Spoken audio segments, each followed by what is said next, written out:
Bienvenidos amigos televidentes de Panorama Agropecuario, el gusto de estar como siempre junto a ustedes para compartir 60 minutos con distinguidos protagonistas de la economía nacional, apuntando a la actividad más importante que tiene justamente el Uruguay, los agronegocios. Vamos a hablar no solo de emprendimientos nacionales, sino también de participación extranjera, capitales, que como se sabe han venido del exterior y han dinamizado de gran forma al Uruguay. Vamos a hablar, por ejemplo, de los arrendamientos que se han producido en estas últimas semanas. Se ha confirmado un gran negocio en la zona de Caraguatá, en el departamento de Tacuarembó, ahí donde hay muy buenas tierras y hay varios grupos brasileños trabajando, pero también hay importantes establecimientos uruguayos. El empresario montevideano Julio Blanco acaba de arrendar 10.000 hectáreas al brasileño Ernesto Correa, un negocio que no trasciende demasiado, pero que está totalmente confirmado. Vamos a hablar de esos muy buenos campos que son propiedad de este multimillonario brasileño que está vinculado a la fabricación de zapatos en el mundo y que en Uruguay compró décadas o 10 años atrás, un poco más quizás, comenzó a comprar campos y acumuló más de 100.000 hectáreas. Habíamos anunciado que algunos establecimientos grandes iban a arrendar, según se comentaba en el país. Se conoció ese negocio por el departamento de Tacuarembó, pero no es el único. Aparte, Correa tiene en esa misma zona, ahí sobre el límite de Rivera, varios establecimientos más y se comenta que estarían concretados otros importantes negocios. Pero entre otros temas también vamos a hablar sobre la posición de los intendentes municipales frente a los productores rurales, con este anuncio de la Oficina de Planeamiento y Presupuesto de aumento de la contribución inmobiliaria rural. Fuimos a buscar la palabra del intendente municipal de Florida, el pájaro Carlos Enciso, uno de los intendentes nuevos, de las figuras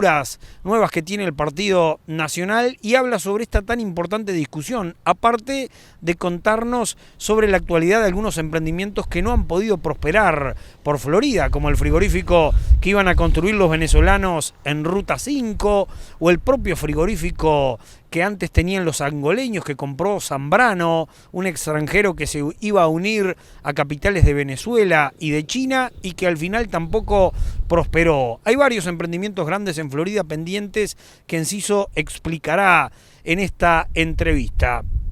Y con el consignatario Cándido Avero de la firma Zambrano y Compañía, que se mueve desde el noreste, desde Cerro Largo, vamos a hablar sobre pedido de campos o movimientos que estarían generando grandes empresarios del Brasil. Hay algunos que dicen que potentes empresarios del Brasil estarían dispuestos a comprar grandes establecimientos justamente allí sobre la frontera con Río Grande del Sur. Será parte de esa temática destacada que hemos elegido para ustedes, así como la presencia de uno de los invernadores más conocidos que tiene el departamento de Cerro Largo, como es Pablo Paisé, integrante de la familia Paisé, que además de invernadores de novillos, son más que nada prestigiosos cabañeros de córridel a nivel de país. Arrancamos a toda información.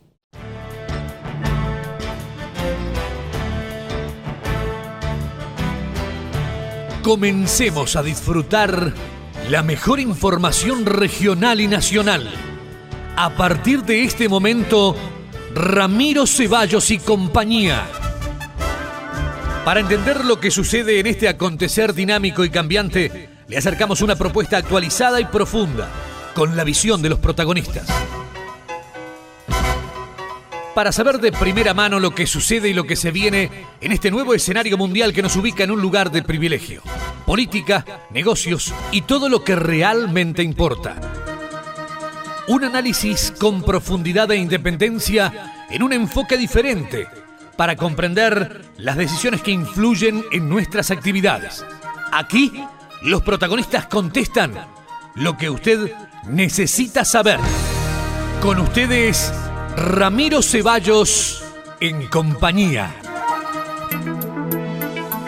Ya vamos a ir a esa linda nota con Pablo Paisé hablando de la invernada que tienen los Paisé, pero además también de los criollos y el Corridel, muy cerquita de la capital de Cerro Largo, en Melo. Pero antes vamos a arrancar con una información que está vinculada a los arrendamientos. Se conocen pocos negocios de arrendamientos, pero a muy buenos precios. Indudablemente que es muy difícil de confirmar este tipo de operaciones, pero estamos en condiciones de decir que está totalmente hecho el arrendamiento de 10.000 hectáreas en Caraguatá al sur, rumbo al puente del 329 para los conocedores del país. Campos de muy buenas condiciones, 10.000 hectáreas que unió en dos establecimientos el brasileño Ernesto Correa, que había anunciado que, desconforme con las políticas del país y los altos costos, estaría entregando parte de sus tierras para que otros las trabajaran alquiladas. Pero costaba creer que este brasileño, que antes también había anunciado que vendería sus campos y nunca vendió, se desprendiera justamente de esos establecimientos. Pero sin embargo se confirmó. Terminó arrendando para Julio Blanco hijo, el propietario actual de Interagrovial, una de las empresas más grandes que tiene el país, hijo de un empresario que hoy tiene más de 80 años y que logró armar sobre Cerro Largo y Tacuarembó establecimientos ganaderos muy pero muy grandes. Ese joven empresario hoy le arrienda entonces a Ernesto Correa en el entorno de las 10.000 hectáreas, campos que antes pertenecieron al frigorífico Modelo, que fueron comprados allá por la década del 90, cuando el Modelo en aquellos tiempos se comentaba tenía inconvenientes con la bolsa de valores de Montevideo. Pero vamos a aportar algún otro dato sobre esta interesante temática. Ahora arrancamos con la sección de entrevistas con el Pájaro Enciso, primera de las partes con el intendente municipal de Florida, el nacionalista Carlos Enciso, que después de que se conociera la información del Ministerio de Economía de aumento para la contribución rural de los productores que habían solicitado los intendentes, quedó en una posición incómoda junto al resto de los jerarcas municipales. Enciso contesta sobre esta interesante temática. Bueno, ¿cómo viene el tema de la caminería rural? En un momento en que mucho se discute porque trascendió que el Congreso de Intendentes pidió aumento de aporte de los rurales. Sí, en realidad es un proceso no tan simplista como quedó a veces en los medios de comunicación expuesto, sino que cuando el gobierno nos dice que el impuesto al patrimonio, que fue la sustitución del ISIR en la época de presidente Mujica, donde los productores rurales encapsulaban ese impuesto para la parte de caminería profunda, hoy, o a partir del 2016, va a direccionarse fundamentalmente para lo que es la las rentas generales y no la caminería. Entonces, ¿qué pasó allí? El presidente del Congreso y la mesa del Congreso, en tratativas con OPP, habían evaluado que una posibilidad era generar ese aporte que se pierde, compensado, por otro lado, con el retoque de la contribución rural. Generó cierta polémica a nivel de los partidos, también evidentemente nadie quiere quedar como que se quiere aumentar impuestos, y está bien, pero también está bien, por otro lado, que hay que ver soluciones. Entonces, que Rentas Generales no agarre el impuesto al patrimonio y siga estando por lo menos el 40%, que en Florida son 20 y pico millones de pesos por año, y ayuda en el ámbito como venía de las intendencias. ¿Por qué? Porque si no, no vamos no solamente a mejorar los recursos para que minería, sino que vamos a descender en recursos del quinquenio anterior, con la dificultad de la lluvia, de los caminos, la logística, la producción que tiene que salir, y el niño en la escuela que tiene que ir en su motito o en el pingo de forma normal. Claro, pero el sector empresarial dice, el gobierno ya tiene los montos que necesita. ¿Cómo se administran? Es el gran problema. Ahí entran las intendencias y el gobierno central. El gran cuestionamiento está al manejo de los dineros públicos. A ver, alguna gremial o algún gremialista pone en duda que esos dineros van para caminería, pero nosotros lo que cobramos de impuestos en contribución rural no da para mantener ni siquiera los 4.000 kilómetros que tenemos, aparte de las obras de envergadura que hay que hacer. Florida, por ejemplo, ¿cuánto recibe y cuánto gasta? Florida recibe 1/3 del monto total que invierte en caminería a nivel de fondos estatales, del 370, del forestal. A su vez, la contribución no da para completar toda la inversión que hacemos. Nosotros hicimos varios millones de dólares en el quinquenio de calzadas de hormigón, casi puentes, 20 de ellos en las zonas rurales donde Florida no se venía manteniendo de hacía décadas, y no habían, o habían de madera, o habían de un hormigón o un bitumen muy venido a menos, calzadas muy malas. Bueno, pero capaz que este justo no es el momento para aumentar, ¿o no? No, está bien, yo no digo que haya que aumentar, tampoco el aumento es la solución. Ahora, a mí me gustaría también que los gremialistas dijeran, bueno, señores del gobierno, ¿por qué nosotros seguimos pagando el impuesto al patrimonio y no va para las intendencias y va para rentas generales? Porque todos los vimos en un excelente diálogo, como debe haber, con el ministro, con el Poder Ejecutivo, con el presidente, en la Expo Rural del Prado, aquí, allá, pero ese tema no se toca y siempre los malos de la película son los intendentes, que son los que nos golpean la puerta todos los días, la gente rural y de los barrios, para hacer obras y para dar respuesta. Yo creo que hay que ser ecuánime y todos hacernos responsables de que acá ya no es un problema de los intendentes, es un problema del país. Acá no hay un que rompe pague, acá no hay una discusión en la agenda pública realmente del problema logístico de las rutas y de los caminos del país para la gran producción que hay en los últimos años, independientemente de que el sector ahora está en dificultad, y vaya si yo lo sé acá en Florida por la lechería, pero tratemos el tema seriamente, hagamos una mesa rápida de gestión y de análisis de esto con las gremiales, con el gobierno, con el Congreso de Intendentes, con el Ministerio de Transporte y quien más corresponda. Desde Nueva Albesia y para todo el Uruguay, escritorio Federico Garland Carvajal, al servicio de la producción agropecuaria. Desde el año 1914 sirviendo desde Colonia. Embarques a frigoríficos con plantas exportadoras y plantas del mercado interno. Venta permanente de ganados de reposición en el campo y en remates. Ferias mensuales en el local Nueva Albesia. 4 generaciones al servicio de la producción agropecuaria del país.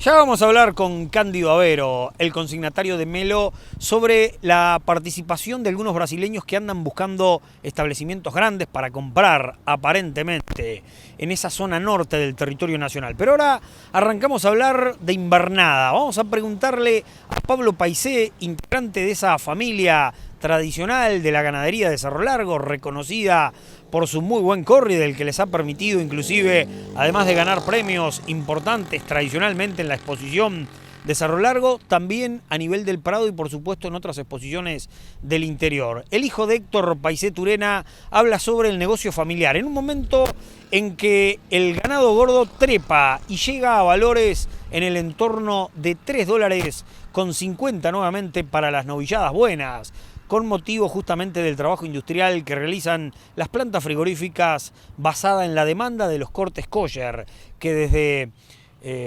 Israel se han instalado en varios emprendimientos cárnicos del Uruguay. ¿Hay buena oferta de ganados preparados, novillos, en el establecimiento de Paisé en este octubre del 2015 o ha sido un año complicado? Bueno, la primavera viene bastante bien. Y sin duda que los campos se están brotando con fuerza y las praderas están acompañando, o sea que los ganados se van preparando bien, por suerte. En el volumen que ha salido en el transcurso del año, ¿es un volumen mayor, menor? ¿La sequía los impactó muy bruscamente o cómo ha sido el desenlace? Sin duda que la sequía tuvo un impacto, los ganados salieron un poco más livianos al principio, pero ahora se está consiguiendo los pesos normales, digamos. Porque da la sensación de que tienen, mirando desde el camino, muchísimo campo mejorado, que quizás, si bien es cierto, se puede haber perdido un tiempo con la sequía, cuando vino ese buen nivel de pasturas debe haber venido también de una manera brillante. Sí, los campos han rebrotado bien y bueno, hay mucho campo mejorado. Eso es producto de los años que se ha plantado soja, que atrás de la soja se ha hecho mejoramiento, o sea, de raigrases y combinado con lotus y combinado con trébol blanco. Pero además tienen una extensión interesante también en arroz. Sí, hay una parte que se hace arroz, una se riega con agua propia, que una represa que daría para unas 150 o 200 hectáreas por año, y después hay otra que se arrienda el campo para que otra persona, hay un medianero que lo hace, pero el agua viene de otra represa allá arriba de los carros, de Paso de los Carros. ¿Y qué significa en porcentaje lo que utilizan para agricultura? ¿Entre soja y arroz, un 20%, un 10% del establecimiento? Y ponele, de arroz hoy día debe andar cerca de un 10-12%, y bueno, soja no se hace porque hoy día no es rentable, ¿no? La soja se dejó de hacer, pero se hacía una extensión parecida. ¿Y la soja aceleraba mucho la invernada de novillos? Sin duda que sí, era la parte más atractiva del negocio, era el puente verde, digamos, que facilitaba lo que venía a ser la invernada. Pero no tuvieron, me decías tú, una buena experiencia. No, porque en el plano personal quisimos hacer un plantío de soja por nuestros medios, y justo agarramos el año aquel llovedor que en febrero no se vio el sol en un día, creo, y bueno, y ahí los rendimientos se vinieron abajo con todos los problemas de lagarta y todo lo demás, pero y no nos dio para seguir haciendo. ¿Y habitualmente qué tipo de novillos compran para la invernada ustedes? ¿De qué quilaje prefieren? Y se compra el novillo nuevo, o sea, de sobreaño, o el ternero formado, digamos, ese ternero que ya pesa 180 kilos, o si no, el sobreaño de 220, 240 kilos. ¿Y cuánto tiempo lleva invernar aquí en las cercanías de Melo, en estos campos que tienen quizás un 50% mejorado, puede ser? Y acá estarías hablando de en 2 años ese novillo está pronto para faena. ¿Llegan a un 50% de campos con verdeo mejorado? Y no tanto, pero un 30 y algo por ciento capaz que sí. En volumen de cabezas, ¿ha cambiado el manejo? Porque tú decías que probaban con vaquillonas primero en la invernada, no hacen habitualmente cría, no es un establecimiento de ciclo completo. No, la cría se dejó de hacer hace como alrededor de 20 años que se cortó con el tema de la cría. Don Paisempes se tiró a invernar vaquillonas, y ahora por último, en estos últimos 5 o 6 años, estamos haciendo la reconversión al novillo, y son campos que el novillo responde mejor, digamos, y creemos que es más rentable para la explotación agropecuaria el novillo hoy día. Atención a este remate en Ruta 19. En la propia cabaña vende la empastada del ingeniero Javier Fillat e hijos. Tercer remate, sábado 7 de noviembre en Ruta 19, kilómetro 35, entre Comercio Sainz y El Carmen. Se venderán 50 toros de 2 años, SA, mitad Angus negro y mitad Angus colorado, torada rústica, flete gratis. Financia el Banco de la República con 180 días. Televisa Campo TV para todo el país. Remata Zambrano y compañía. 6% de descuento por pago contado. Por informes con Martín Beriao al 099-360-155. Remata Cabaña La Empastada del ingeniero Javier Fillat el próximo sábado 7 de noviembre.